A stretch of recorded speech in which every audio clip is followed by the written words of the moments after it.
Hello friends, welcome to Saro's kitchen தித்திக்குதே. நாம் இன்றைக்கி ஒரு சூப்பரான morning breakfast or evening tiffin தான் பார்க்க போகிறோம். ப்ரெட்டு வச்சு உப்புமா பண்ண போகிறோம். இந்த ப்ரெட் உப்புமா ரொம்பவே டேஸ்ட்டாக இருக்கும். இது நம்ம எப்போவுமே இட்லி தோசை அப்படி சாப்பிட்டு போர் அடிச்சு நமக்கு இது ஒரு டிஃப்ரெண்ட் டேஸ்ட்டாக இருக்கும். அதனால் கண்டிப்பாக நீங்களும் மறக்காமல் உங்கள் வீட்டில் ட்ரை பண்ணி பாருங்கள். குழந்தைங்களுக்கு இந்த மாதிரி செஞ்சு கொடுத்தா நல்லா விரும்பி சாப்பிடுவாங்க. ப்ரெட் உப்புமா செய்கிறதுக்கு நான் பெரிய ஸ்லைஸ் ப்ரெட்டு ஒரு 5 ப்ரெட்டு எடுத்திருக்கேன். பெரிய ஸ்லைஸாக இருந்தால் ஒரு ஆளுக்கு 4 ப்ரெட்டு கணக்குக்கு எடுத்துக்கோங்க. சின்ன சைஸாக இருந்துச்சுன்னா 6 ப்ரெட்டு எடுத்துக்கோங்க. எடுத்து வச்சுருக்க ப்ரெட்டை 1-2 கட் பண்ணி மிக்சர் ஜார் ஒன்று எடுத்து அதில் போட்டு பல்ஸ் மோடில் விட்டு எடுத்திங்கன்னா உங்களுக்கு அழகாக அது தூளாக வந்துடும். பல்ஸ் மோடில் போட்டு எடுத்தால் இந்த மாதிரி இருக்கும். உங்களுக்கு எவ்வளோ ப்ரெட்டு தேவையோ அந்த அளவுக்கு போட்டு எடுத்துக்கோங்க. இப்போது ஸ்டவ் ஆன் பண்ணி கடாய் வச்சுட்டு கடாய் சூடானதுக்கப்புறம் ஆயில் போட்டுக்கலாம்.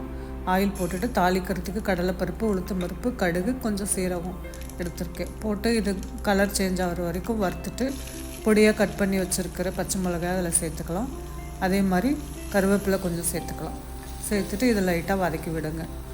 ஒரு வதக்கி விட்டதுக்கப்புறம் இப்போ நம்ம இதுக்கு நீல வாக்கில் வெங்காயம் கட் பண்ணி வச்சுருக்கோம். அந்த கட் பண்ணி வச்சுருக்க வெங்காயத்தை அதில் சேர்த்துட்டு அதையும் நல்லா கலர் சேஞ்ச் ஆகிற வரைக்கும் வெங்காயம் கண்ணாடி கலருக்கு வர அளவுக்கு நல்லா வதக்கி விடுங்க. இந்த அளவுக்கு வதக்கினா போதும். வெங்காயம் நல்லா வதங்கினதுக்கப்புறம் நாம் பொடி பண்ணி வச்சுருக்கிற ப்ரெட்டை எடுத்து அதில் சேர்த்துக்கலாம். சேர்த்துட்டு எல்லா சைடும் நல்லா கிளறி கொடுங்க. மீடியம் ஃப்ளேமில் வச்சுட்டு எல்லாத்தையும் நல்லா கிளறி கொடுங்க. இப்போது ஒரு கிளறின உடனே ஸ்டவ் ஆஃப் பண்ணிவிடுங்க. ஸ்டவ் ஆஃப் பண்ணிவிட்டு நல்லா கிளறி கொடுங்க. நல்லா எல்லா சைடும் மிக்ஸ் ஆகிற மாதிரி அந்த கடாயோடைய ஹீட்லேயே கிளறி கொடுங்க. இந்த டேஸ்ட்டை என்ஹான்ஸ் பண்ணி கொடுக்கறதுக்கு லைட்டாக சால்ட்டு சேர்த்துக்கலாம். சேர்த்துட்டு அதையும் நல்லா மிக்ஸ் பண்ணி விடுங்க. இது எல்லாமே அந்த கடாய் சூட்டில் தான் பண்ணணும், ஃப்ளேம் இருக்கக்கூடாது. இந்த மாதிரி எல்லா சைடும் திருப்பி விட்டு கிளறி கொடுத்திங்கன்னா நல்லா அந்த கலர் சேஞ்ச் ஆகி நமக்கு ப்ரெட் உப்புமா ரெடி ஆகிடும். இது ரொம்பவும் கிறிஸ்பியாக இருக்காது, சாஃப்டாக இருக்கும் சாப்பிட்றதுக்கு. உங்களுக்கு கிறிஸ்பியாக வேணும்னா லோ ஃப்ளேமில் வச்சுட்டு லைட்டாக எல்லா சைடும் கிளறி கொடுத்திங்கன்னா கிறிஸ்பியாக இருக்கும். அவ்வளோதான், சூடான சுவையான ப்ரெட் உப்புமா ரெடி. இதை நீங்கள் மார்னிங் டிஃபனாகவும் செய்யலாம், ஈவினிங் டிஃபனாகவும் செய்யலாம். இப்போது இதை ஒரு பிளேட்டுக்கு நாம் ட்ரான்ஸ்ஃபர் பண்ணிக்கலாம்.